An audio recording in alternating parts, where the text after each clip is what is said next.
Už 2 mesiace si neumývam vlasy šampónom. Taká blbosť, nie? Ale je celkom sranda. Myslel som si, že to bude mastné, že bude mať lupíny a neviem čo, všetky tie reklamy nám hovoria. A vraví, že vyskúšam to. Kamoš to skúsil a robí to. Pozdravujem, Socko. A ja si vravím, že vyskúšam to tiež. Že skúsim si umývať vlasy iba vodou. Však dobre, nejak to prekleniem, nejaké 2 týždne budú mastné, lupiny a neviem čo. Poviem vám, že mám úplne asi najlepšiu kvalitu vlasov, aj keď nevyzerajú teraz úplne top, lebo mám takú medzidĺžku, ale mám asi najväčšiu kvalitu vlasov, akú som mal. Umývam si iba vodou.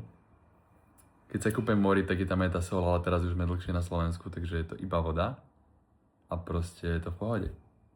Takže dnešný tip, môžete ušetriť za šampón, je to fakt pecka. Neviem, či to funguje úplne každému, ale tá teória je taká, že vlastne ten vlas a tá pokožka si časom obnoví tú prirodzenú nejakú membránu, ktorá tam je a vlastne tie šampóny a všetká tá chémia, ktorú si na tie vlasy dávame, tak tú membránu vlastne akoby ničia. Ak o tom viete viac, kľudne mi dajte koment, rád sa dozviem.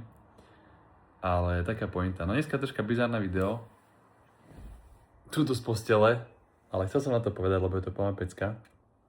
A robím to aj so svojím telom už asi 3 týždne a nesmrdím ani nič, takže je to mega v pohode, môžete sa umývať iba vodou.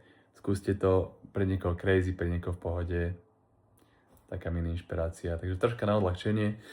Nikdy nedávam len motivačné a ťažké témy, takže aj vlasy sú téma. Peace.